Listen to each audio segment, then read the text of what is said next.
what you want, when you want it, where you want it. This is The Mesh. This podcast is sponsored by the 2019 Footcandle Film Festival. This year's festival will be held September 27th through the 29th in Hickory, North Carolina. Learn more by visiting footcandlefilmfestival.com. Footcandle Films. Film news and reviews from two guys who really like movies.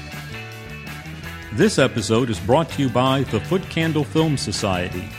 For a schedule of upcoming screenings and membership information, visit the Society's website at www.footcandle.org. Hello everyone and welcome to Footcandle Films here on themesh.tv. My name is Alan. With me as always is Chris. Hello everyone. Chris, how are things going for you? They're doing well. They're doing really well. We're right in the middle of March Madness. Always an exciting time. Very, very true. So has nothing to do with movies. That's the one thing that starts to compete with movies for our attention and time is college basketball, but it's okay. Both can peacefully coexist at the same time, as we're proving by recording this episode right smack in the middle of tournament madness right now. If your team goes out early, you can just go to the movie theater and forget about it and watch That's pretty much what I do every year. It's my nice solace after a disappointing season at times. Luckily, as a Carolina fan, we haven't had too many of those lately, so we're hoping for another good year, and we'll see how it all turns out. But that's a whole nother podcast topic we could get into. Let's rein back into what we're actually here to talk about, which is movies. Sure. Footcandle Films here on The Mesh, we review films, try to catch a couple recent films that we're going to talk about. Then we move into some news items about some either productions we know that are in progress that we want to talk about, or film themes or trends we're seeing. And then we always try to end up the show with a recommendation of a film that we think you might want to check out. Typically, it's a film that, you can find online. Maybe it's something you've overlooked, something you didn't hear much about, or we just want to revisit that maybe is worth another watch. So we've got all that planned for this episode. Chris, we've got two reviews we're going to jump into first, part of the show. The first one's going to be the latest Marvel Cinematic Universe entry, Captain Mar-vel, starring Brie Larson. Then we're going to move into a film called Stan and Ollie, which is about Laurel and Hardy, the comedy duo from the 30s and 40s, played by John C. Reilly and Steve Coogan. So, Chris, those will be our two reviews. Then we'll do news. Then we'll do our recommendations. Excellent. Sounds good. Sounds like our typical plan. Yes. So we should be all ready to go with this. Formula ain't broke, don't fix it. All right. Well, let's jump right into it then. With our first review, the latest film from the Marvel Cinematic Universe, Miss Brie Larson starring as Captain Mar-vel. War is a universal language. I know a renegade soldier when I see one.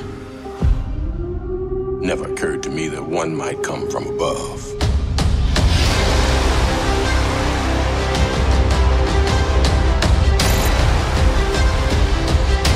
Space invasion, big car chase. Truth be told, I was ready to hang it up till I met you today. Prior to seeing the film, Alan, Captain Mar-vel, or should I say Mar-vel? Mar-vel. You share with me your curiosity of whether or not the film would successfully avoid the tired trappings of like the origin story film, which, if you haven't read comic books that surround this character, then this is the first time she is introduced. So you just assume this is going to kind of be an origin story film for Captain Mar-vel. To kick off our review, Alan, how successful was this cinematic introduction to Captain Mar-vel? I'm gonna drop the Mar-vel. It's too irritating. Yeah, Captain Mar-vel sounds good. But yeah, how successful was this cinematic introduction, and was it able to function as entertainment for you, or were you bored as the plot points were just kind of checked off the checklist? All right, so full disclaimer, and this should be no surprise to anybody who's listened to more than one other episode of this show. I like the Marvel Cinematic Universe. I'm a fan of the serialized storytelling that it's put in place. Right. I like it. I like the way they are handling the characters. I think 20 plus movies, I'd say 75% or more of them are ones I can honestly say I really like. Okay. So I'm a big fan of what they're doing here. I will say my enthusiasm level for Captain Mar-vel was probably lower than most films that they've brought out. Okay. I don't know the character very well. Okay, I've never been a huge fan or never read much of Captain Marvel in the comics. Either the male version or female version, which I can get into the whole history of that. But talking about the Carol Danvers version, I certainly have not read much up on that. Okay. 2, I'm not a big fan of the cosmic movies, the ones that are all space-bound and all.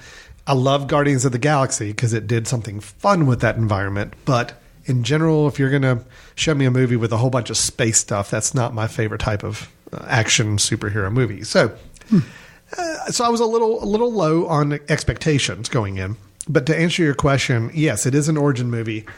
I think this film, though, does a really interesting job of doing something different with the origin story. And I will say, I really like this film more than I expected to. It's not perfect. It has some flaws, but I think in general, based on my expectations going in, I'm pleasantly surprised. I found myself entertained the whole time. I thought the origin story was done, like I said, in a creative way that made you put a lot more thought into it. It wasn't just so clearly laid out for you. There were enough twists and turns in the story to keep it interesting. And I thought Brie Larson was very well cast in the role. I'll get to some misgivings in a little bit because it's not a perfect movie, I don't feel. But I do feel like for the directors, this is Anna Boden, Ryan Fleck, who have normally done very low budget independent films. Sure. For this being their first big budget film dealing with special effects and being part of a franchise universe, I thought they did a really good job with it. Again, better than my expectations. So I am giving a positive endorsement to this film personally. But Chris, that's all given. Anybody who listens to the show knows I'm probably going to give a good review to a Marvel film. I'm really curious to know what you thought because I know you have been a little more harsh on the Marvel films. I think in just superhero films in general, but the Marvel films, the way the bigger storylines and how everything is ever really complete standalone, it kind of bugs you a bit. So my question back to you, does this film do anything to help increase your respect for this series? Or does it just amplify your desire to see them vanish to dust after Thanos' snap? Right. Oh, Avengers. So, yeah, I liked this movie, and I'm a big fan of Brie Larson. Short Term 12, some of the other movies she's been in, Room. I like her as an actress. Yeah. And so when I saw she was cast as Captain Marvel, I'm like, interesting. She's going to be in a franchise movie, and, I thought she did a good job. I felt like my advantage with a lot of the Marvel stuff is I don't know backstory. Right. And I think in this instance, it probably helped me a lot. And you're saying you didn't really know a lot of the backstory either. No, not really. Because I guess, origin stories, if you don't know the origin story, can be interesting just because you don't know it. Yes. Whereas if they're just retelling it like, how many more times... I guess with the new Spider-Man, we probably won't see another origin story because at least he's got 3 or 4 more movies in him. But how many times can we see, he gets bit by a spider? It's like, we're done. Well, the latest Spider-Man movie actually kind of acknowledged that and said, we're not even going to tell an origin story because you know it. You've seen it multiple times. Right. So I think, for me, this was cool just because it was a character I'd never really heard of. Yeah. And I enjoyed kind of learning about this character. The mere fact, actually, when they announced, there's going to be a Captain Marvel movie, I assumed Captain Marvel was a dude. Mm-hmm. I didn't even know there was. So there actually is, I guess, a dude version of Captain Marvel. Oh, yeah, I'll get into the whole backstory. Okay. But, just that fact, I was like, Captain Marvel, A, is a lady, and B, it's going to be played by Brie Larson. Yep. Interesting. So altogether, I liked the film.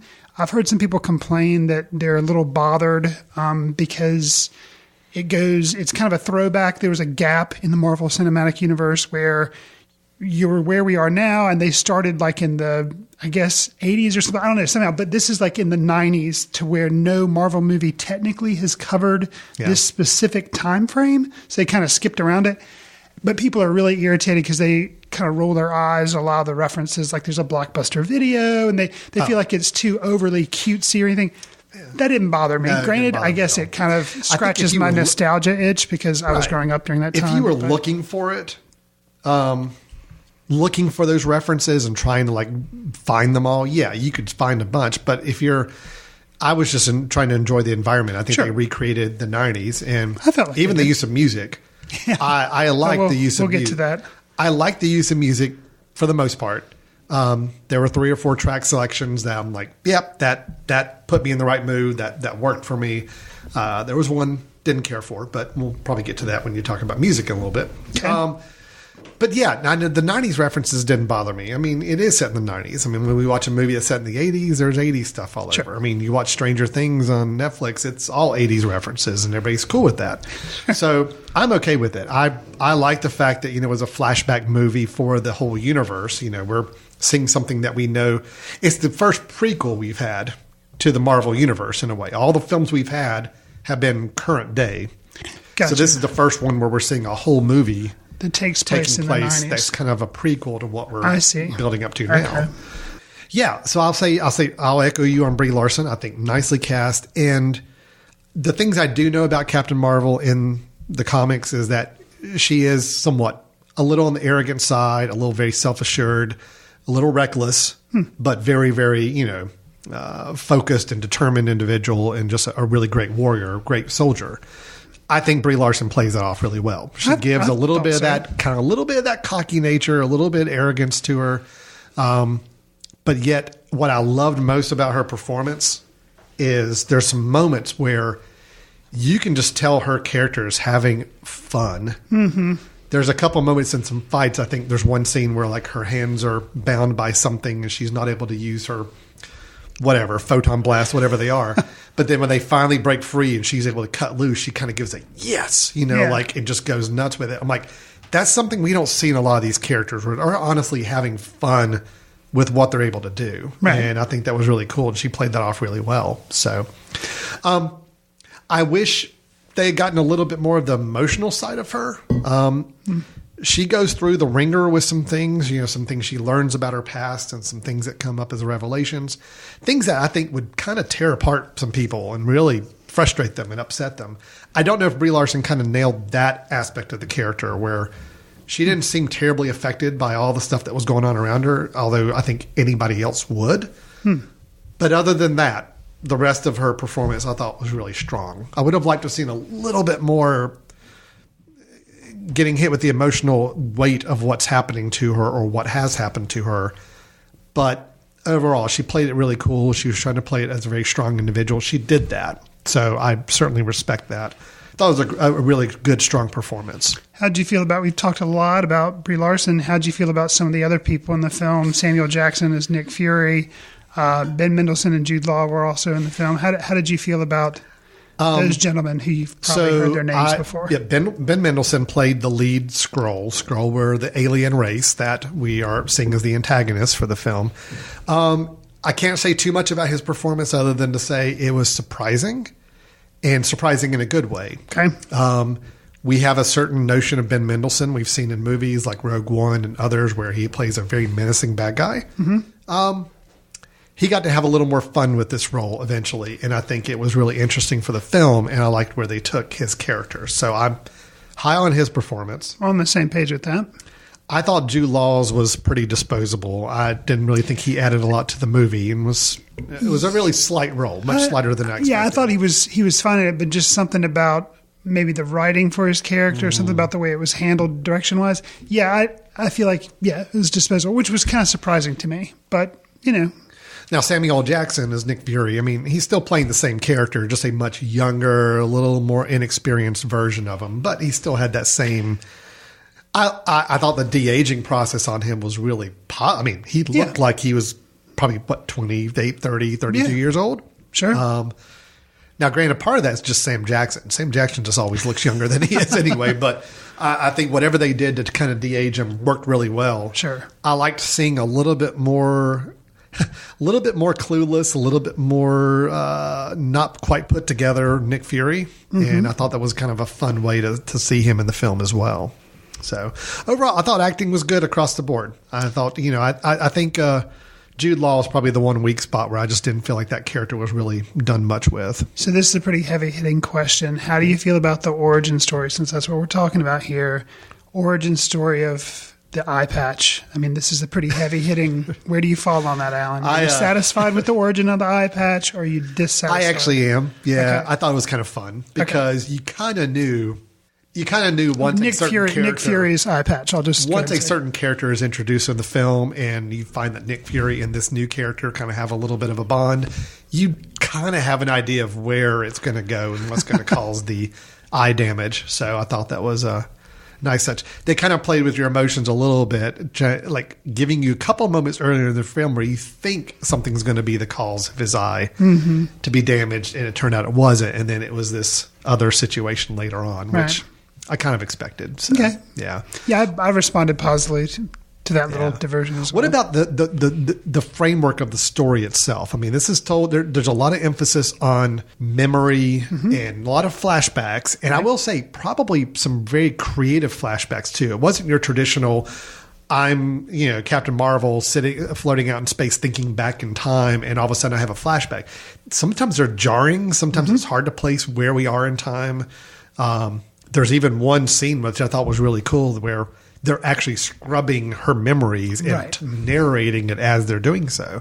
How did you feel about that concept, storytelling for the origin? I thought it was unique, and it was disorienting for me, so much so that I was watching it with my wife and kids, and my wife kind of leaned over. She's like, "Wait, what's happening?" I'm like, "Yeah, I think we'll just kind of ride this out." And she's like, "Okay." It kind of became clear, but yeah, I mean, for a Marvel movie that's general audience, they're not trying to do usually any mind-bending stuff. Yeah, kind of how that scrubbing scene you talked about. At first, you're kind of like, wait, what's going on? So I thought it was neat. Thought it was interesting. I really love the fact that it wasn't just watching her memories and kind of you hear a narrator who's like watching them almost like on a computer screen, kind of talking about them. But the fact that she was hearing that person's voice in a way, and it was kind of guiding her to change some of her memory. It was It was pretty trippy, and I liked it. It was definitely unique, and I'm all for anything they can do to kind of give a real unique voice to these films going forward. I think it's something that I've only seen the film once. I would like to see it again, and I think watching the film as a whole now that I kind of know things that are going to happen, watching that scene again, I think it would make it even more rewarding on a second watch. So, if you think about it, I do want to get to some issues with the film in a minute. But one last thing I'll say is, as we look at films that have to deal with action, it's always kind of tough when we see new directors who don't typically work in action. More times than not, I kind of fault the action scenes because I'm like, okay, well, they're obviously not action directors trying to direct an action scene, and it maybe didn't work as well. I will say some of the ones later in the film I do have as kind of I don't think worked as well. I don't think they were quite as coherent or quite as fun to watch. But I will say the train sequence, like maybe in the first third of the film, I thought was really good. I agree. Really well done. So kudos to the directors on your first visible action scene on the screen. I thought it was really handled really well and a lot of fun. It was a fun sequence to watch in general. I'll say before we kind of slide to some of the misgivings that you may have, you mentioned a little bit about the directors, Annabeth and Ryan Fleck, and how their background is not in this movie. It's like, it's not an action movie like you just mentioned. What I also didn't expect, because I was just thinking this is going to be a simple origin story and not much else. There's a moment in the film, which I won't go into spoilers, but there's basically a sit down with Captain Mar-vel and her team in Louisiana. And it was kind of a revelation of things that happened. And it was like out Shyamalan as far as like Glass or Unbreakable, like the things they tried to do. And granted, this wasn't at the end of the film, but it was probably at the 2/3 mark, I guess.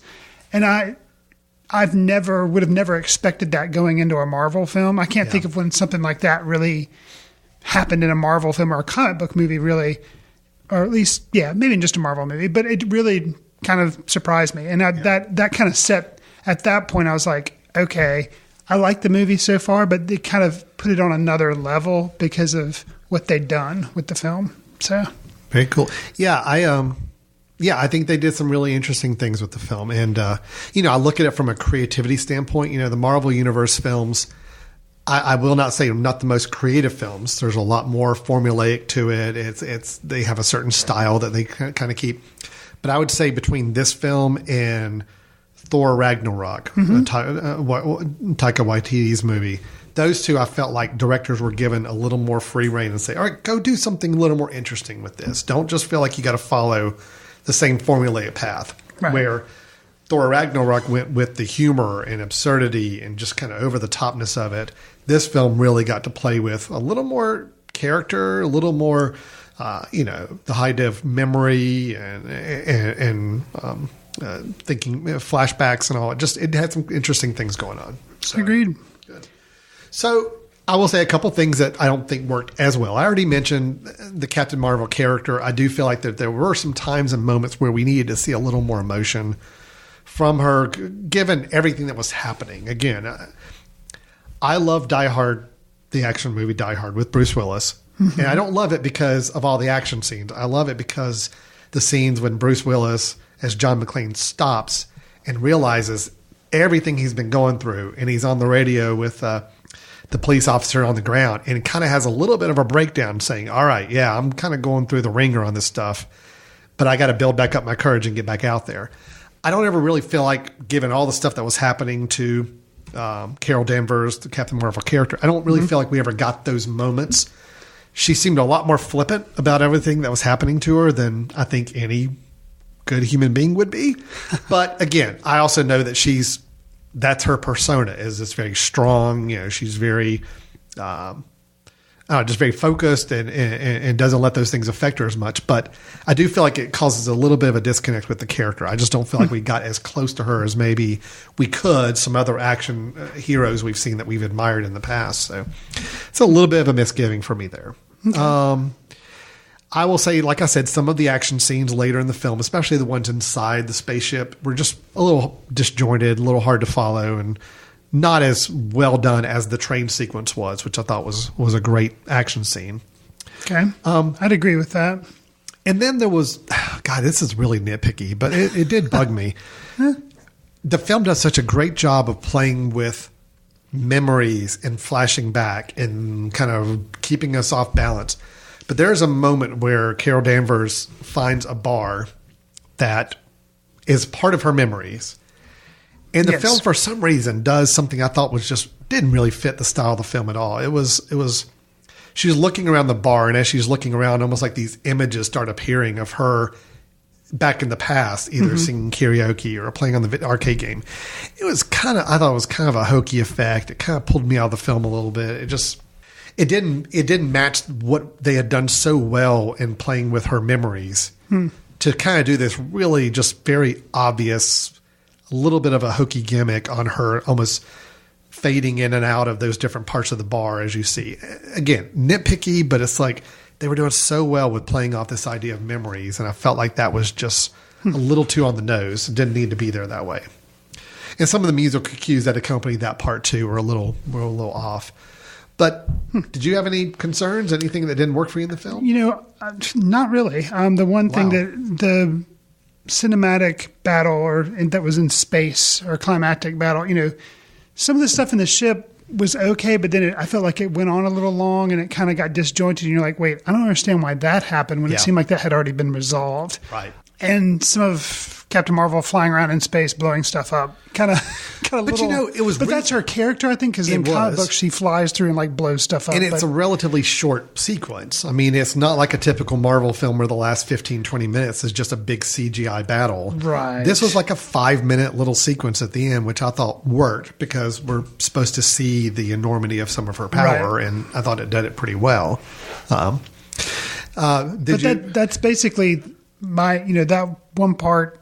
I guess up until that part, it had been kind of grounded, like the train sequence. Yeah. Or her just shooting off the photon blast or whatever, but it wasn't like flying and shooting off. It wasn't over the top. And then when it got to be, it'd been so normal, quote unquote, for the movie. And then when it got to like this hyper kinetic bouncing around stuff, not that it lost me. I was like, oh, okay. Well, here's the contractually obligated, big CGI sequence. But you're right. It's not as bad as some others. Well, I was expecting it to be bad. I mean, that's the thing I was probably nervous about going in. Sure. Like, there's going to be a big 15-minute CGI space battle with all these spaceships and people flying around in space.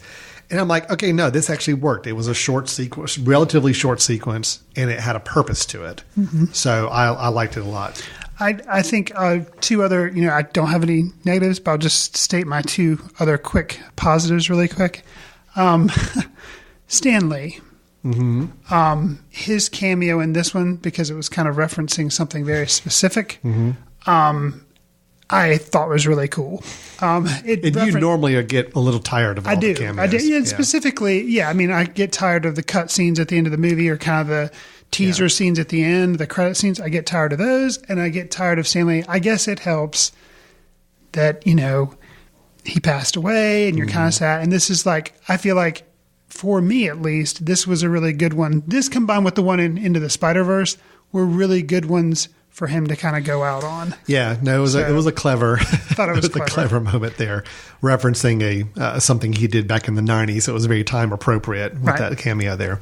No, I'll say getting into, I guess, and then we can transition to any additional negatives or misgivings you have. I don't really have too many others. But the music, I did overall appreciate.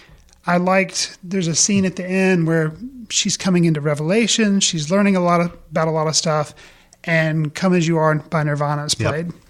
And then in the end credits, Celebrity Skin by Hole is played. It's a great needle drop when that credit sequence starts and when that song kicks in. So, right. And so I think there's also, and you can't help but think it's intentional, there's things you can read into that because obviously Hole is fronted by Courtney Love and it's a woman, and the album was done without her husband who had passed away, who was Kurt Cobain, who did Come As You Are. So there's things you can read into about, feminism, empowerment of women, things like that. So plus it's just got a great guitar riff. It definitely works in the film for that. So I thought that was interesting. If I was to say a misgiving, I think just personally, because I don't care for the song that much. The No Doubt song? Just a Girl or whatever. Well, that was the one I was going to say. It was maybe it was too on the nose. Yeah. But, and it didn't fit the style of the film at all. I think music-wise, it just... Yeah, that one was a little bit of a groaner when it started up. I'm like, oh, yeah, there we go. Everything else was great because, again, she also in the film, she seems to be someone who's really into the grunge movement back in the 90s and all. So I wanted all the movie. Dorky me loved her wearing the Nine Inch Nails shirt. Oh, yeah, absolutely. That was awesome. So it's like all the music should have been in that genre to go with the No Doubt, Just a Girl.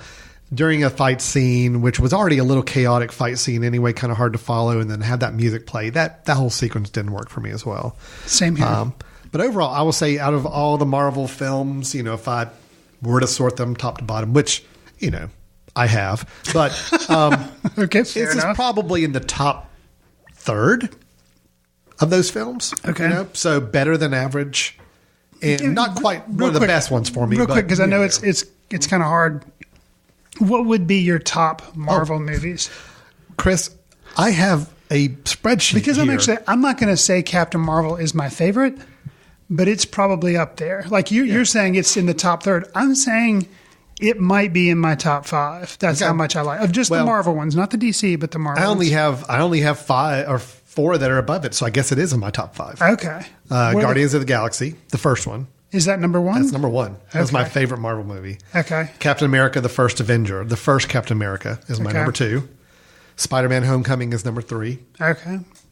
Iron Man, the original one, is number 4. And then Captain Marvel. So, yeah, it's out of the 20 films. Actually, I guess it's in the top 25%. Interesting. My homework from this episode, I'm going to rank the 5 million Marvel Cinematic Universe movies because I'd like to know where Captain Marvel falls. Yeah. And this is a recent one that you and I discussed on the show. I mean, semi-recent. Black Panther. Black Panther started really strong and then kind of petered out for me because it got into kind of the CGI. That big battle at the end just didn't work for me. And it kind of lost a little bit. Plus, Killmonger was really disappointing when he wasn't on screen because I really liked that character. That had me kind of worried with Captain Marvel because I thought, it started good. I'm like, is it going to be able to maintain my interest in it? And it did. So I was pleasantly surprised. And actually, so you're saying you're going to rate the films? I think I am. That's going to be my homework. Is I'm going to go try to rank them. I'll say on an end note, kind of tying up Captain Marvel.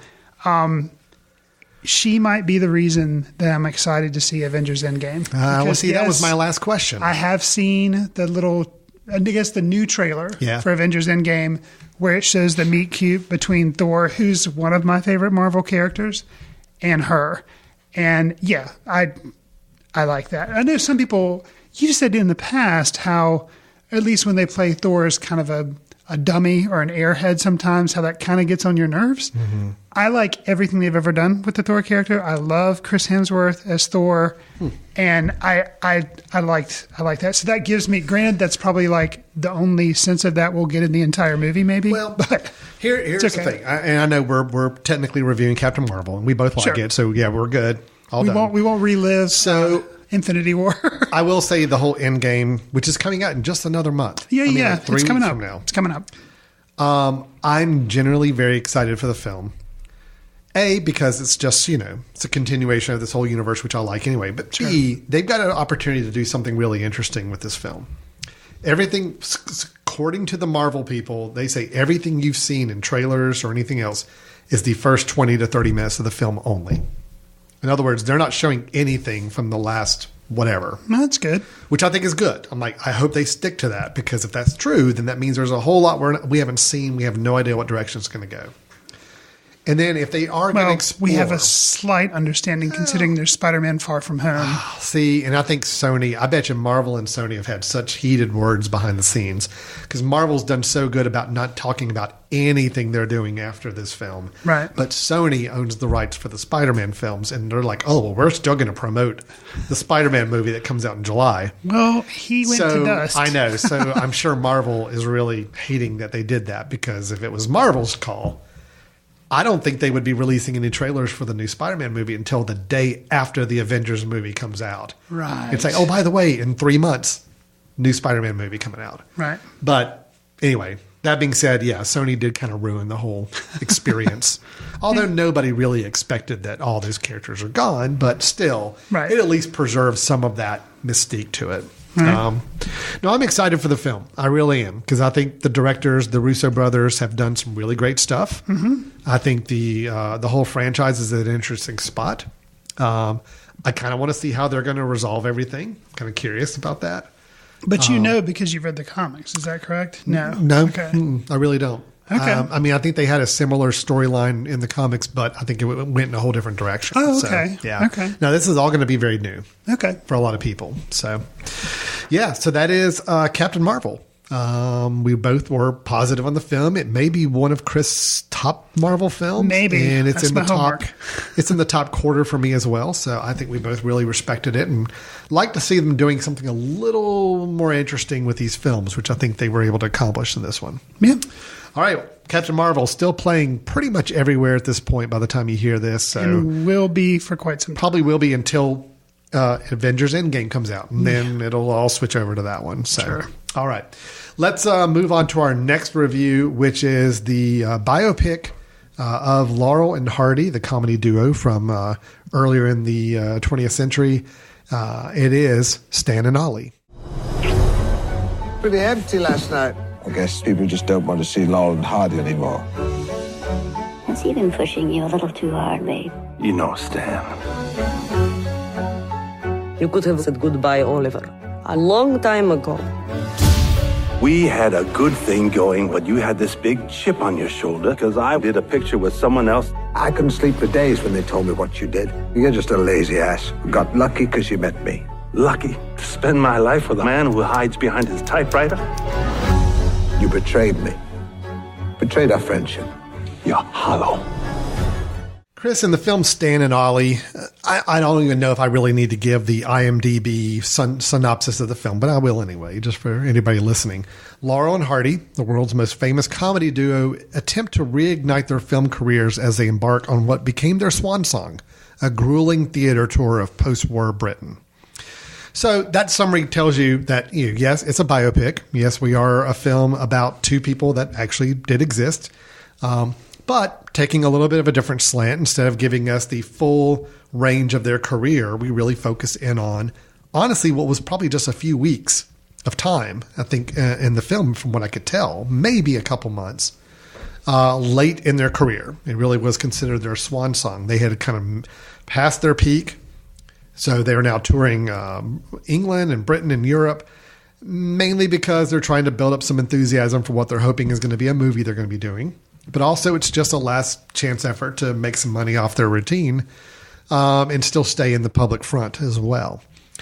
Chris, we've talked about biography movies before. Sure. We've had kind of hit or miss relationships with biography movies. The ones that are very formulaic and kind of stick to the same cookie cutter formula don't always work for us very well. And we think there's a lot to be desired. The question I've always asked is it better as a documentary, or did it make sense for this to be an acted out film? If all a biography film is going to do is hit you with all the important moments of somebody's career reenacted, then I'd almost rather watch a documentary about it and learn about it that way. But then you have some biography films that do some interesting things and make you happy that you're seeing an acted, more directed version of that story. Where does Stan and Ollie fall for you? Is it something where you would have just assumed watch a documentary about these later years of this comedy duo? Or do you think the acted, scripted version adds something to the story and is worthwhile entertainment on its own? Well, I guess for me, a lot depends on how much I know, kind of like with the Marvel Cinematic Universe, how much I know of the subject. Yeah. And if I know a lot, then just seeing a greatest hits, by an actor portraying them, it's probably not going to be that interesting to me. Mm-hmm. I'd, much rather see like a documentary that maybe reveals some stuff I didn't know. Mm-hmm. But, Laurel and Hardy, I actually remember when I was very, very young, my parents went to some type of conference and they stuck me in like a hotel room with a bunch of other kids, and they put on Three Stooges reruns and Laurel and Hardy reruns. Mm-hmm. And it's really like movies and stuff. And so, I remember having this very faint memory of like seeing some of that stuff and like, yeah, I just kind of don't get it. Mm-hmm. And so watching this film was kind of fun because it recalled that memory for me, but it also made me appreciate Laurel and Hardy as artists, as comedians of a different time, but it didn't drag me through all the bullet points of their career like you're talking about.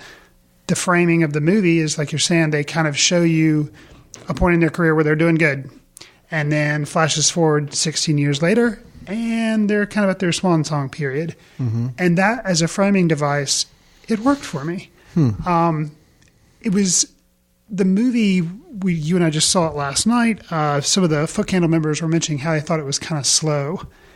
And it wasn't slow for me. I think I just appreciated getting to know the characters. And actually, you can't talk about the movie without talking about the transformation of Steve Coogan, but more importantly, John C. Reilly into Stan and Ollie. John C. Reilly has a ton of makeup, a huge suit that he's wearing to have him gain the weight and everything. I just thought it was impressive, but never so much so that John C. Reilly was just relying on the makeup or the suit to give the performance. To me, they embody, from what little I know about Stan and Ollie, and of course they do the obligatory thing at the end with the credits where they show you images of the people doing dances or, doing skits or whatever, like these people. It worked for me. Mm-hmm. How about you? No, I will say, I'm going to say that I'm going to give this film a pass, like a good pass. I thought it was a nice, very simple, endearing film that your enjoyment of, I think, will vary completely on whether or not you have any interest in these two as a comedy duo in their history. I do have some misgivings with the film. I think the film isn't 100% successful in what it's trying to do. But I will say that Reilly and Coogan as the two leads were both really good. Were both really strong in their performances. And outside of even just the makeup work, I think just acting in general, yes. I think they both were good. I would agree. And I don't know Laurel and Hardy. And that's maybe part of the issue with the film for me is that you're right. If you know the characters and then going straight into the swan song period is great because it's like, yeah, I know who these people are, but I've never explored this period of their career. The problem for me, and I think for a lot of people watching the film, is we don't really know much about Laurel and Hardy's career the whole way through.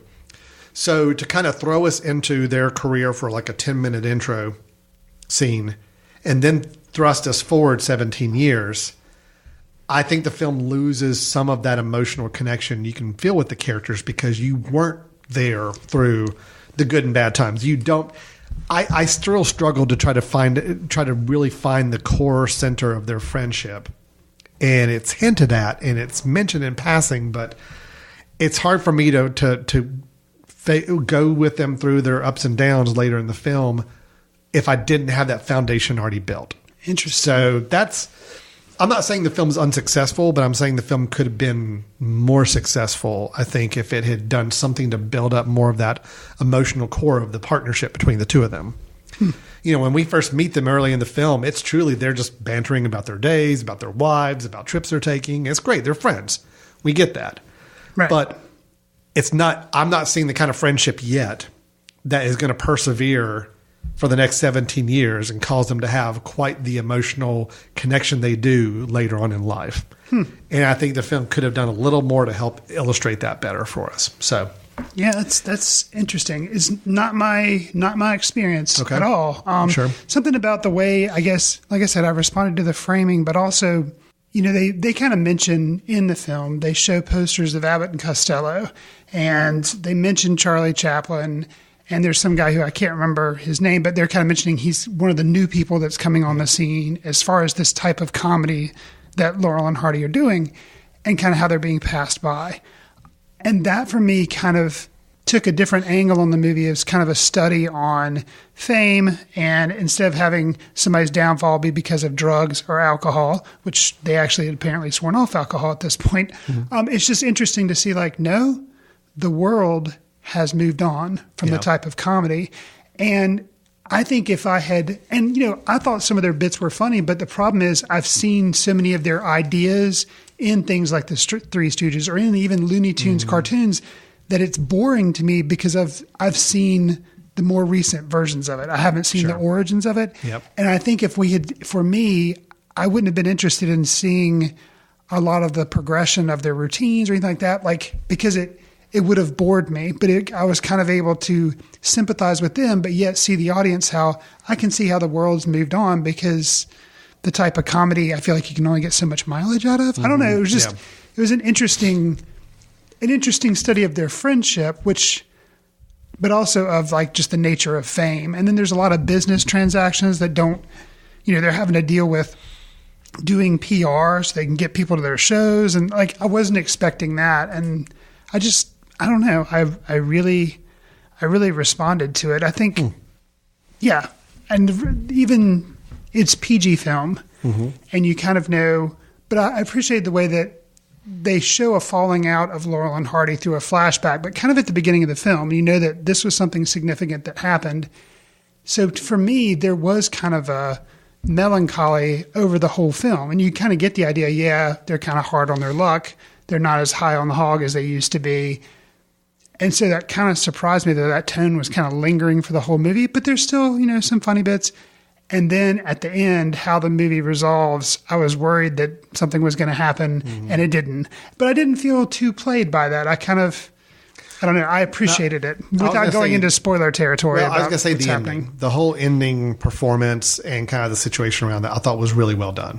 I enjoyed it. Which it could have come across sappy to some people, for me, it worked. It did play a little on the sentimentality side, but I think it was very authentic. It came across to me as authentic, and I liked it. Yeah, the set design, the art design, the look and the feel of the film was really positive and strong. I love the fact that it did focus in on this one period of their time and their history. I just didn't feel quite the emotional connection that I think would have worked really made the ending powerful. I felt a little distance from it just because I felt like we were learning about these two characters at times where relationships and their feelings had already been cemented so much that I didn't have the backstory to really understand how they got to that point. They made a passing reference about how they were kind of put together by the studio that time when they started, long time back. And how they've just only got to spend time with one another. When they go on a movie set, they only know each other. They don't know everybody else. Correct. Great little moments, but I never felt that. I never felt that throughout the film. So I just didn't have quite that emotional connection to it. But I think technically as a film and obviously from the acting perspective, I thought it was really, really good and positive and strong. I think it seems like I'm a little higher on the film than you may be, but Sure. I can see your misgivings about some of the relationship. And for me, it wasn't as much as the relationship. I feel like I bought that, but there were certain threads that I feel like they threw out there that could have been pulled a little tighter and revealed more of the characters or the people themselves. For instance, apparently Ollie has a gambling problem. Right. And just the toll that took on maybe prior wives or something, like it's just kind of... Well, and again, they threw out there. a scene about the gambling, right? But then it never really had any impact. Right. And then there's the drinking stuff too that kind of is thrown out there. And I think the thing is maybe their focus was, which, it is a PG film, but maybe they were a little too cautious on, showing faults. It's like, oh, he kind of gambles and maybe he wastes his money. Isn't that, not cute, but isn't it? It's like, oh, well, but in the end, it doesn't drag him down. And you're like, well, you feel like maybe if they weren't putting him on a pedestal too much, that maybe they would have revealed, and it would have humanized a little more and would have gotten into some of the relationship stuff that I think that's part of what I was missing from that. Like, for example, we see them in the beginning of the film, and it's back in the late 1930s when they're at the peak of their stardom, and we see them kind of on the studio set and how popular they are and people know them and all.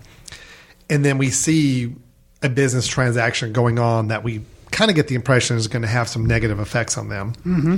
Then we flash forward 17 years later. So during a lot of that time, there was a rift between Laurel and Hardy. But yet, here they are back together. They seem perfectly fine with one another. They seem to be just like they always have been. They're kind of joking with each other. They're sharing stories. They're traveling together. They're having a good time. And then it's just one moment kind of out of the blue at a dinner party, some of this stuff comes up. And I'm like, okay. Which they had hinted at before. They hinted. Right. But it's just a matter of, I felt like I didn't really feel like there was enough. I don't know how I'm describing. I just don't feel like the film did enough to show us how strong their friendship was and how this period of time had kind of worn it down or maybe weathered a bit. And now here's a chance to rekindle that friendship and get strong again. It's almost like they were always kind of the same level of friends. And, now we're going to bring up something from the past and we're going to get upset. And we're going to have this situation going on. But then we come back together real quick again. I don't think it played with those relationships as thoroughly as it could have to make it an even more impactful film. Again, I thought the ending was really nice and well done, but man, that ending would have been so powerful if we had really built up their friendship and understand the root of their friendship and how it's grown stronger over the years. And now they're faced with a possible issue between them, and how do they get past that? It could have been a really tear-jerking, powerful ending. And as it was now, it was a nice, friendly ending, but I could have used a lot more. Something that stuck out to me about the movie, and at first it kind of threw me off a little bit, and I'd be interested to hear your perception of it, was, I mentioned their comedy, it is dated, but the way they would kind of blend the situations they were living as their lives with bits that they were doing. There's a hotel check-in. There's opening car doors for their wives. There's Stan sitting at a film producer's office where they're clearly doing bits. Okay. But for instance, at the beginning of the hotel check-in thing, I didn't know that was a bit. I was just kind of like, this is jarring to me. Like, they're showing a really funny, like, outlandish situation, but why are they doing this? It's like, it was weird, but then I was like, oh, I get it. It's like they're performing because they're coming into this hotel. Yeah. And that, there again, it kind of leads into some of the fame stuff that I could appreciate. But it was like they were weaving funny things that were happening in life with actual bit situations that they were doing. There's a sequence that wasn't a bit that they just kind of threw in there about a trunk at a train station. Yeah. That wasn't a bit, but it was obviously something, and it happened and it was funny, but they were just kind of looking at each other like, ugh, and so it was, I don't know, I thought that was kind of a clever thing that the director tried to do that I wasn't expecting. Well, supposedly one of their films, there's a huge, long, extended sequence about suitcases keep falling down the stairs, trying to move things in. So the fact that it actually happened to them, it inspired. They weren't trying to do a bit, but it was like, oh yeah, we've seen this before, and we know where this goes. Well, and I think too, commenting on how I felt like I got, I guess just because when we see them at the beginning of the film and they're good friends and they're just like talking back and forth, I was like, okay, I can tell these guys are really good friends. We see them 17 years later and you can still see that, or I felt like Ollie was the affable public face, always kind of fun, where Stan was more of the business person, the writer, and more kind of like he was focused. And I felt like I could see his comedy mind. Like, for instance, that trunk thing, he's like, okay, filing that away. Or, it's like when things would happen, he's like, I'm going to file this away to make this bit out of it. So that was kind of interesting. Now, whether or not some of those things happened in that order, or that's where he got some of the ideas for the whole movie, or the 16 years later part, he's working supposedly on coming up with a script for a Robin Hood movie, and just seeing what we think is a comedic mind at work, whether or not, he actually was coming up with those scenes, who knows? But that was interesting. Actually, one of the end notes of the film is Stan continued apparently to write routines for Laurel and Hardy up until his death. So I thought that was, it was interesting. I guess my problem for me is, as I really started to think about it, on the way the film was structured and kind of how it played up the relationships, them going from the first 10 minutes of the film, which is at peak of their success, to the very next scene, which if it wasn't for the title card 17 years later, okay? Mm-hmm. If it's just all of a sudden they show up at a hotel, hey, we're doing a tour, and we're also going to be working on a movie. If it hadn't been for the fact that the makeup was a little grayer on the hair, a little more lines on the face, I wouldn't have known anything had changed in their relationship. But because they were acting just like they were in the first 10, 15 minutes of the movie when we saw them back at the peak of their stardom, they were acting towards each other the exact same way. They just looked a little older, and we had the title card saying 17 years later. Otherwise, I wouldn't have known anything had changed, because I don't feel like we really saw any difference in their friendship. And again, because we didn't have a foundation of their friendship other than this opening shot to do that. So again, I'm just interesting. It's just, I think the film could have made some different choices on how to tell the story that would have given us a little more of a foundation to build off of what they were trying to get us to feel throughout the rest of the film. So interesting. We can keep picking this one apart. Yeah, again, this is random, but it seems like with both Captain Marvel and Stan Ollie, I am higher than you That is, and I think for me to be more positive on both movies than you are, that's which different. Is crazy, because especially one of them's a Marvel love movies about Hollywood and about acting and about behind the scenes things, and of course I like the Marvel superhero movies. But here in both these films, you like them both better than me. Yeah, it's odd. No, I like Captain Marvel. I just I think you hold it in higher esteem because it was probably a little more of a pleasant surprise for you. I think that where I expected it to be probably pretty good. It was a little better than I expected it to be. And I think with Stan and Ollie, if we're going to kind of couch it in those terms, Stan and Ollie was a little bit more of a surprise for me.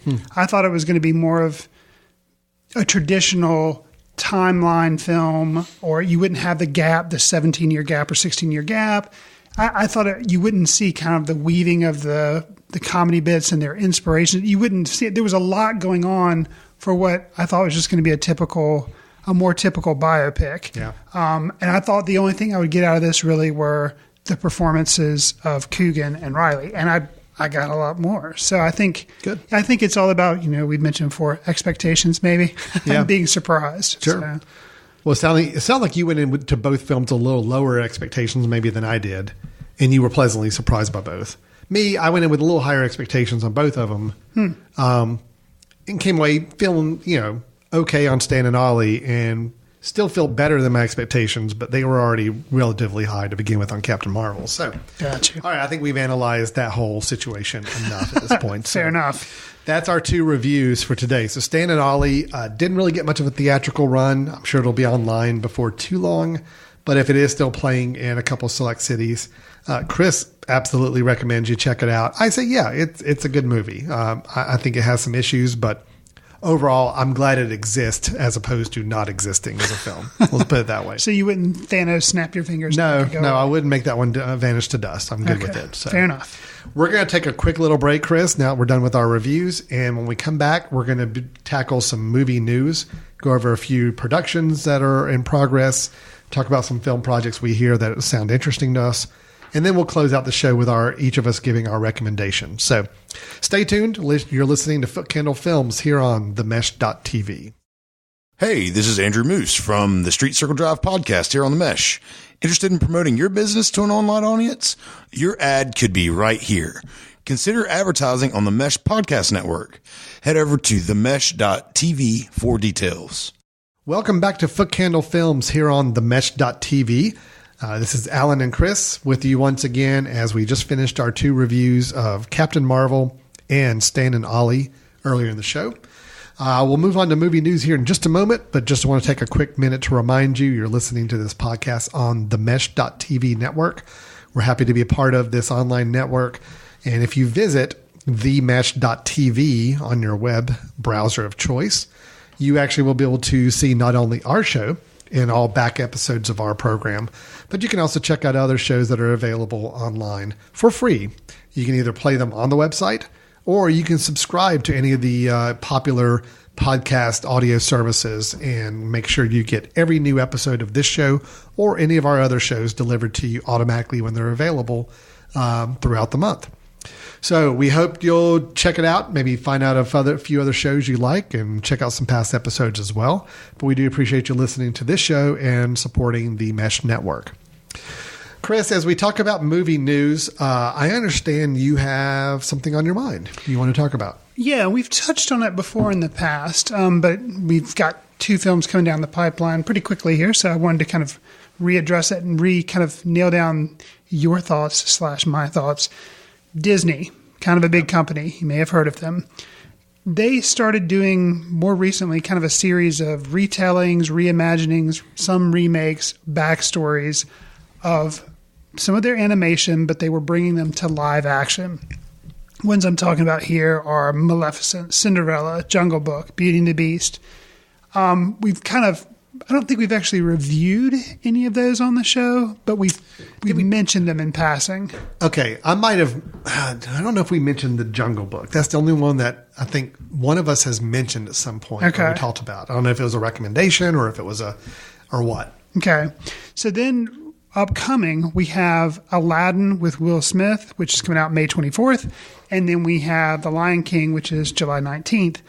The internet likes to get upset about things.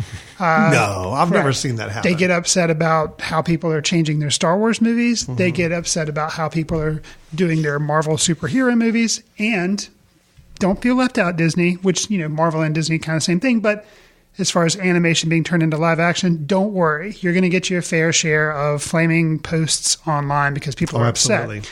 Beauty and the Beast, I think we did touch on this because there was a controversy about a character in there and people felt like they were hinting at this character's orientation at one point. It was in Beauty and the Beast and that people got really upset about it because families were going to the film and they just felt like there's all this brouhaha. So the reason I'm bringing this up is there have also been people very frustrated with the new Aladdin film coming out that has Will Smith and with The Lion King. So, Alan, what are your thoughts? I'll share my thoughts in a minute, but I was just curious, what are your thoughts on either of those? Or the trend in general of Disney? Well, I'm not really familiar. What's the criticism on The Lion King? Okay. Well, let's start with that one. Sure. So, and I am kind of on board with this criticism. They feel like with The Lion King, the opening sequence that they've released is kind of a trailer. It basically is a shot-for-shot literal remake of the animation. And they're feeling like, the animators are just getting their cinematography, if you can call it that in animation, ripped off because it's just it's the same thing done with CGI. And they just really cranky and don't see the point. I'm kind of in the same bandwagon where I think it's kind of a shame. I have no interest in seeing The Lion King, but I'm not going to harbor the film ill will. I mean, make it. I don't care, but I kind of see it for me. I'm kind of like, I don't really see the point. I'm not into it. So that's what people are saying about that. My issue with the Lion King one is don't call it a live action adaptation of the cartoon or the animated version. It is all CGI. Correct. All the animals. It's an animated film once again. It's just a more modern animation style. My curiosity is, do you change the story in any way, shape, or form? Or is this going to be a direct retelling? Just now we've got more realistic looking animals because we have fancy computers doing everything. So that just doesn't interest me. It doesn't interest me at all. I saw the animated version. I like the animated film. It's a good story. It's a good film. But if it's just going to be CGI versions of these same animals and singing the same songs and doing the same thing, I don't need that in my life for anything. So that's a little. But you're not going to actively campaign against it. No, I mean, people want to make it. You make it, and if you want to go see it, you buy your ticket. You go see it. Gotcha. Now the thing with Aladdin. Again, so why don't you address the thing with Aladdin? So Aladdin, I know there are some similar concerns about just it becoming now a live action version, but Will Smith as the genie, I know has gotten a lot of pushback. People saying, well, they saw a production photo and a publicity photo and he wasn't a blue genie, and then they saw him in a trailer and they thought he was kind of hokey and over the top. Me, I don't care. I mean, I'm all for remakes. I say remake the movies all you want. My concern with it, I saw the trailer and I thought the trailer looked kind of cheap. I thought, the parts in the city and all looked very stagey and looked very television level quality. I was a little surprised at how unpolished it looked to me. Interesting. So that's more my criticism, purely technically just saying I don't think the film looks like it's going to be very good. It looked good as far as like costume design quality wise, not look good as far as story or your. Well, I mean, again, if they're just going to recopy the same story, then again, we've seen it before. Right. I don't mind with Aladdin because I think it is kind of interesting to take a live action approach to an animated film.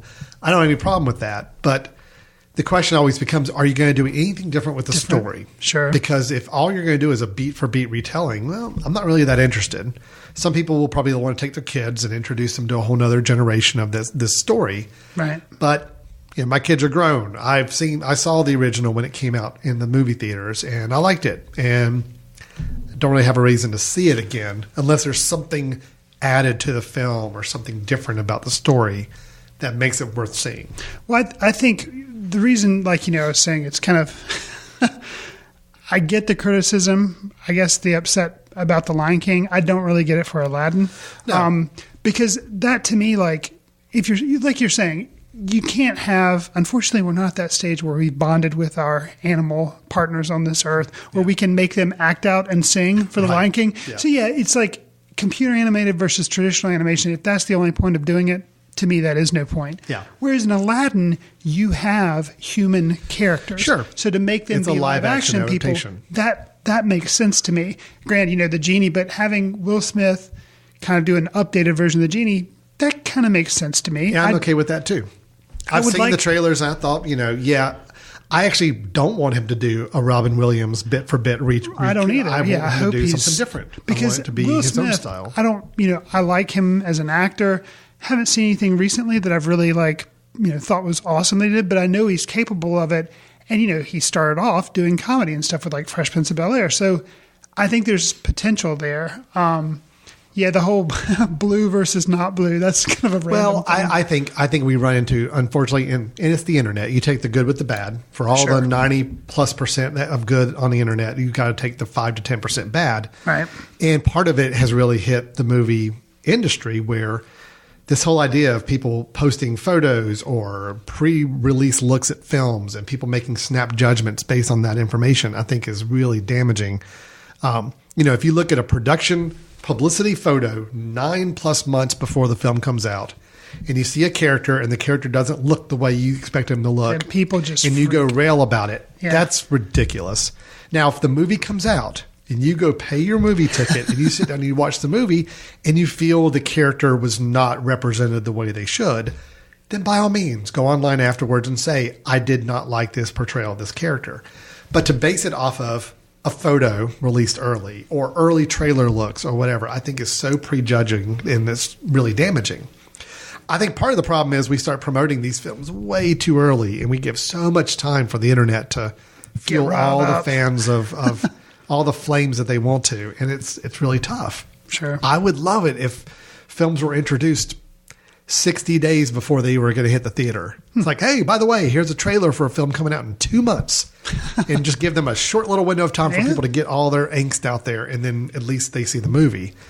But it's a lot of buildup for these big movies. I mean, we're talking a year and a half that they're being promoted. It's a lot of time for people to get online and have whatever emotions they want to share with everybody. So I have no problem with the remaking of the Disney films. I have no problem with it being live action adaptations. I do have a little bit of a problem of just recreating an animated movie with CGI. That I don't really see the point of. Got you. But if I heard that The Lion King had a little more depth to the story, this new version, if there was some interesting things they did with the storytelling, interesting things with some of the motion capture acting, whatever it may be, then I may be interested to go see it. But otherwise, if it's just going to be the same story, just with new technology, I don't see the point personally. Oh, you know which other one I left out? Although obviously one character is pretty see, but Dumbo. That's another one. That's coming out soon. Yeah. Right, yeah. I'd kind of left that out with Lion King, Aladdin, but Dumbo's another one that Tim Burton. I will say, probably looks a little more intriguing to me than these others because A, it's Tim Burton, which I'm always going to give him at least a passing watch to see how he does with it. But it seems like, I remember the Dumbo movie, and it was a pretty thin story, This seems to be a little more fleshed out universe of all the characters around them, and it's got a great cast. Mm-hmm. So I'm definitely more interested in Dumbo than I am Aladdin or Lion King at this point. Michael Keaton and Danny DeVito kind of back together again after Batman Returns. I mean, well, you got those two. You got Eva Green, who I think is always interesting to watch. And, I'm hoping it's not Alice in Wonderland type Tim Burton. And I hope it's more closer to Big Fish style Tim Burton. Yeah. Because even though there's a lot of CGI with the elephant, nothing else outside of the elephant seems to be overdone CG in the film, at least from what I can tell so far. I hope that's the case. So it could be fun. I don't know. We'll see. All right. So Disney live action remakes. Sound off online. Let us know what you think. Should they be done or not? And if they should be, are you at all interested in them? Chris, let's move on to just kind of some quick hits. Sure. I've just got 3 film projects that I've been reading about that I'm curious about. I think all 3 have interesting possibilities ahead of them. And I'd just like to see if you are familiar with any of them and what your gut check thoughts are when I talk about them. Okay. First off, were you a Sopranos viewer? Not when it was online, or not when it was actually being shown on HBO, like first run, I guess. Yeah. But I watched it. You may not remember this time period, but libraries would have DVDs, and you would go check them out. DBD? What did you say? DV? Digital versatile discs, DVDs. Wow. Yeah, and you would go check these out, and I had to wait for people to return season 1 or whatever. Yeah. But I made it through all of these seasons of The Sopranos, watching them on DVD, and I liked it. So you're a fan? Yeah. Okay. Well, do you know they're making a sequel? No, prequel. No. Okay. All right, good. Well, I got something new to share with you then. There's a film coming out September 25th, 2020. So a year and a half from now. Got you. David Chase writing it, who is the writer of the Sopranos series. Got you. Directed by Alan Taylor. Do you know what Alan Taylor has directed? No. Okay. He's most known probably for Game of Thrones episodes. Okay. But also he directed heard of that show. Thor, The Dark World, the second Thor movie he directed. Interesting. So this is a prequel to The Sopranos. Was under the title The Many Saints of Newark. But now it's just being called Newark. And it is set in the 1960s, Newark, New Jersey, during the African American and Italian community riots. And it follows Dickie Moltisanti. Yes. Yeah. The father of Christopher from The Sopranos. Right. Okay. You following me? Because I've never seen The Sopranos. Really? So I don't know anything about this. I've never seen Downton Abbey. You've never seen The Sopranos. My wife has watched all The Sopranos. Okay. And my wife has watched all the Game of Thrones. Me, I've watched 0 of either. So I haven't watched any of Game of Thrones either. Yeah. So I've read the books. I'd probably like it if I got started on it, but I haven't gotten started on it. Gotcha. So that's Newark. I'm encouraged, because, I know The Sopranos is really highly regarded. No, it's a series, not a movie. Is that what it's a movie. Oh, it's a movie. It is a movie. Just a movie. Yep, just a movie. Hitting theaters. Huh. But I like the fact that it's David Chase writing it. I think Alan Taylor seems to be a good director for some of this type of work. And I love prequels. I think prequels can be kind of neat. So, well, I'm actually, it makes sense. This is a movie podcast. That it's going to be a movie, but I'm happy that they're not trying to just do another mini series, but they're making it a movie. I think that's an interesting choice, and I'm glad they're doing it. So cool. that's cool. Good. Well, that's Newark. That is the new name of it. Instead of the Many Saints of Newark, it's now just Newark. I think Newark's a better title. Yeah. And that's all. This is all via IndieWire website. Okay. Got the news from that. Okay. Have you heard about the movie Long Shot? Seth Rogen and somebody else. Charlize Theron. Here we go. Premiered at South by Southwest. Okay. Seth Rogen has become kind of a mainstay on South by Southwest. I think that's where a lot of his films have shown up lately. I know The Interview, and that was that whole North Korea debacle years ago. Yes. Premiered there. I think Sausage Party, the film he did, the animated one, showed there. Okay. So they showed his latest film, Long Shot. There's also been a new trailer out for it. Directed by Jonathan Levine, who did The Whackness. Not Adam Levine from Marine 5. Okay. Man, he is busy. He's Super Bowl and directing movies. No, it's Jonathan Levine who did The Whackness and also did the film 50-50 with Seth Rogen and Joseph Gordon-Levitt. Yeah, I wasn't that high on The Whackness, but 50-50 was pretty very good. high on. Yeah.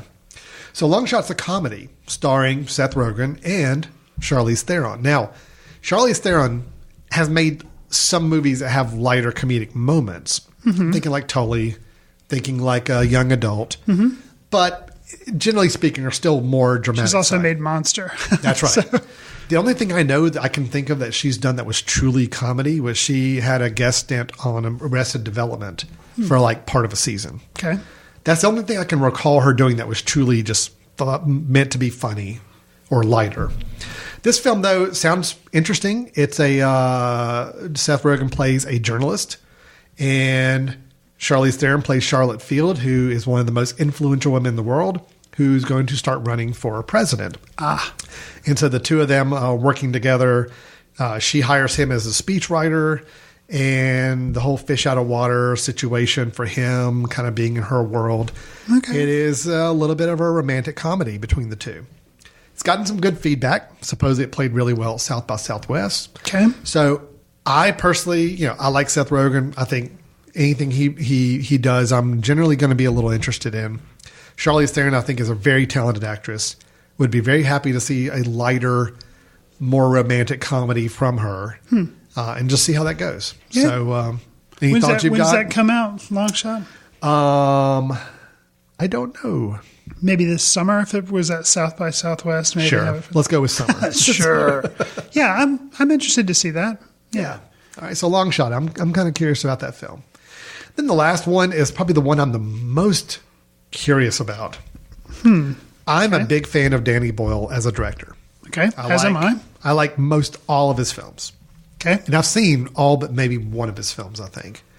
All the way from Shallow Grave. I mean, Did you ever catch up with Trainspotting 2? No, that would be the one I have not seen. Okay. But he's got a new movie. Okay, so I saw a trailer for this film, and when I saw the film, I didn't know it was by him. And I watched the trailer. I'm like, ugh, that just doesn't seem like a good movie at all. And then it's like directed by Danny Boyle. I'm like, what? That seems really odd. It's a film called Yesterday.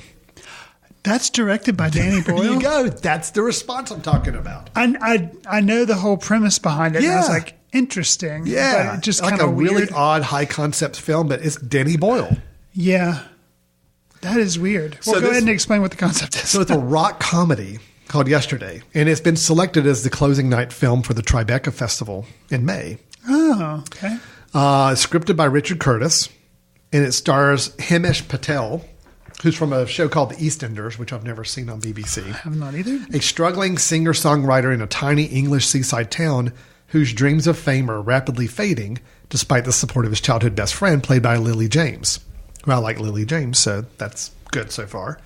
After a freak accident during a mysterious global blackout, he wakes up to discover that the Beatles have never existed. So the whole film is he's the only person who remembers the Beatles.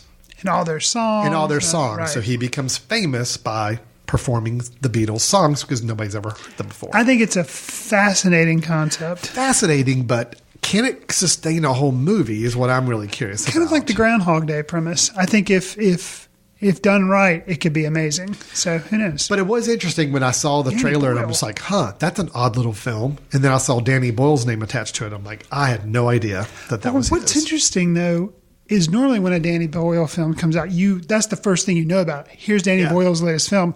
And the fact that I saw a trailer and I don't think I saw Danny Boyle's name on it anywhere. So that's interesting that now apparently they are throwing his name on it. So Well, he was attached to do James Bond for a while, but then they parted ways on that project. So it's very interesting.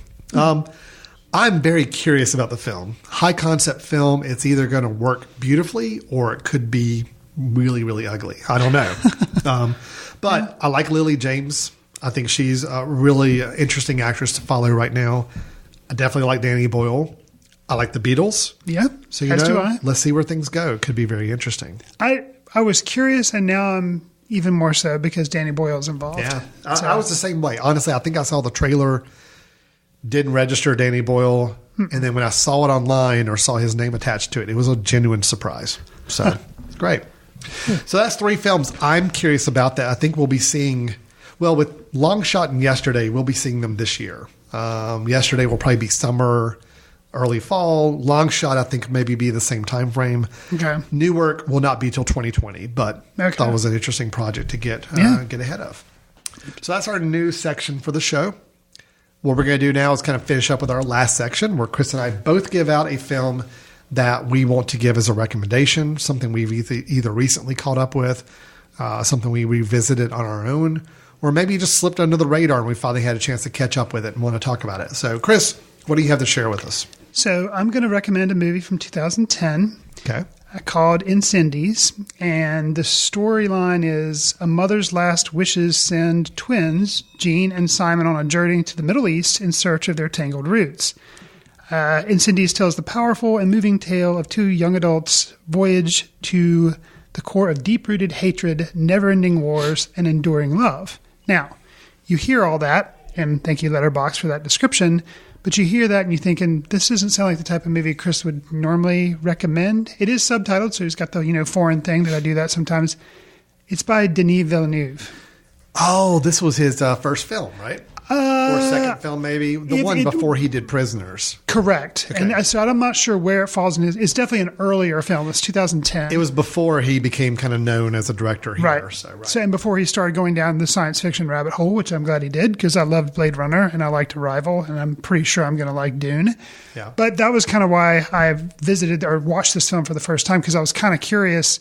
It sounds like this drama about a war-torn area, Middle East, and you're like, okay, and it just, doesn't sound like a light film, and it is not. Oh, really? It is heavy, so heavy. Wow. But it's really good. Okay. So I guess his name attached to it kind of was like, okay, I'm going to give it a shot because I'm curious. It is probably a one-timer, but it is so good. I recommend it, but just know that it is tough subject matter. Involving children, but it's good. Hey, I watched all the narrative short films for this year's Oscar ceremony, kidding. So don't even talk to me about dark, troubling films involving children. Fair enough. All right, that's great. That's actually been on kind of my wish list for quite a while to see because I definitely in the Villeneuve camp after the last several films and very excited. I'm even excited to see Dune, which is something I'd never thought I would utter as a phrase out loud, but I am really excited to see what he does with that film. So great choice there. My recommendation is one, Chris, that you have recommended before. Okay. I'm almost positive, and correct me if I'm wrong, but I had a long airline flight out west, and it was a great little system to watch the films on the plane. I got to pick a movie from a library. So there are a lot to choose from, but I wanted to see this one because I'd heard a lot of people say some great things about it. How did you like Garfield, A Tale of Two Kitties? It was amazing. Awesome. Bill Murray has never been funnier. No, that was after I watched that one. Oh, okay. I decided to flip on something completely different. I caught up with The Death of Stalin. Oh, yeah. This is, I'm going to butcher writer and director's name, so I'm not even going to try it. But this is the same group that I think did In the Loop as a film. Death of Stalin, it's a dark comedy. But I will tell you, I probably laughed out loud at this film more times than I have a comedy in quite a long time. This is a film takes place in Moscow, 1953. It is based on true events, but obviously a little more heightened situation than I think what really happened at the time. After being in power for nearly 30 years, the Soviet dictator Joseph Stalin takes ill and quickly dies. Now the members of the Council of Ministers scramble for power. This film has a great array of actors to it. You've got Paddy Considine, you've got Jeffrey Tambor, Steve Buscemi, Michael Palin, just a lot of great character actors. I love the fact that this film focuses so much on dialogue. The dialogue is just absolutely biting and funny and great. I really tend to think that this is probably at the base level what did happen when Stalin died. Right. Just all the situations just amplified and the dialogue heightened more than it really did. But I also love the fact that they didn't even bother to try to give any of these actors a Russian accent or anything else. It's like, just go be yourself. So Steve Buscemi sounds like Steve exactly Buscemi. Like you think he's playing Khrushchev, but he's Steve Buscemi. Just played the guy. Right. And Jeffrey Tambor as Melenkov. I mean, it was so great. So I loved it. And I'm itching to see it again because I just thought it was hilarious. Darker than I expected. It had pretty some dark. Really tough moments in it for a comedy. So it's not just a laugh out loud riot. But the moments it does focus in on the dialogue and comedy, it's really, really, really funny. So, yeah, I love The Death of Stalin. It would have been one of my favorites from 2017 if I'd seen it during the year and would have added it in my rankings. But as it is now, I've just got to give it as a recommendation. And it's a good, relatively quick watch, too. It's like an hour 45, so it doesn't overstay its welcome. Sure. But I loved it. Loved every bit of it. Had such a good time with it. So cool. You did recommend it. Yeah, I did. I did recommend it. So it's good that it paid off and you caught up with it. Yes, thank you for your recommendation. That caused me to actually go out and see it. So I appreciate that. All right. Well, that is our show. So our recommendations, Incendiaries from Chris and then Death of Stalin from me. We did our positive reviews of both Captain Mar-vel and Stan and Ollie. Chris coming out on the more positive end on both of those, surprisingly. Yeah, oddly enough. Then we went through our Disney live action animation debate, and we ended up with a few quick hit production notes on some films that are coming out in the next year to year and a half. So, Chris, people, we floated a lot of ideas. We floated a lot of opinions. If people are really eager to jump in the conversation, how should they do so? You should do so by sending an email to info@themesh.tv and mention Footcandle Films in the subject line. Tell us what we got wrong, what we got right. Or, you could also help us out and give us a movie to watch that maybe we could recommend on a future show. But we always like listener feedback, and that's the best way to do it. Yeah, and again, we're on the Mesh.tv network, so I do encourage you to visit the Mesh website, which is themesh, THEMESH.tv, and check out some of the past episodes, or just subscribe and listen to other shows on the network as well. We have our Footcandle Film Festival coming up in September, so please make sure you mark your calendars if you want to come join us for the weekend, September 27th through the 29th of this year, 2019. It is our fifth Footcandle Film Festival. What's the 5-year anniversary gift? I don't know. Chris, what is it? I'll have to figure that out. Is it paper? Sure. We got a lot of paper. I already got a lot of paper stuff. I don't need any more of that. Just trying to figure out what that is, what we can expect from our listeners. Yeah, I don't know. Okay, I'll look it up here while we're closing the show. But it is our 5th year of the Footcandle Film Festival. It'll be 3 to 4 days of films and events here in Western North Carolina. We typically show between 30 and 35 films over the course of the weekend, along with a nice opening night event and a closing ceremony and some other things mixed in between. We do give out, gosh, how many awards is it now? We'll give out 6 this year. 6 awards. Plus, we'll also be rewarding a new grant recipient. We gave out some grants last year for the first annual Footcandle Filmmaker grants, and we'll be giving out, hopefully, some more money to deserving filmmakers this year. So. Yeah, absolutely. By the way, the traditional 5-year anniversary gift is wood. Uh-huh. Wood is the anniversary gift. Well, that's too bad we had wood trophies last year. We did, but we did that in anticipation of our 5-year anniversary. Exactly. So, that's what we were trying to do. I don't think there's an actual 6-year anniversary gift. I think they only go in increments of 5. Okay. So, no, I take that back. Oh, wow, this is really interesting. I'm sorry, this is off on a tangent, but first anniversary is paper. Okay. Second is cotton. Third is leather. Fourth is fruit or flowers. Fifth is wood. Sixth, candy or iron. Nice. So that's kind of interesting. So we're going to have a candy award this year. Is that going to be the plan for going into next year? Yeah, sure. Let's do that. All right. Well, that was a nice little aside there. A giant gummy bear that's in the shape of a foot. Perfect. That's what we want. All right. Well, we're going to go ahead and wrap up the show. Thanks, everybody, for listening. We will be back soon with some more movie news, movie reviews, and recommendations. For everybody with the Footcandle Film Society and the Footcandle Film Festival this fall, thanks for listening. We'll talk to you next time. See you in the ticket line.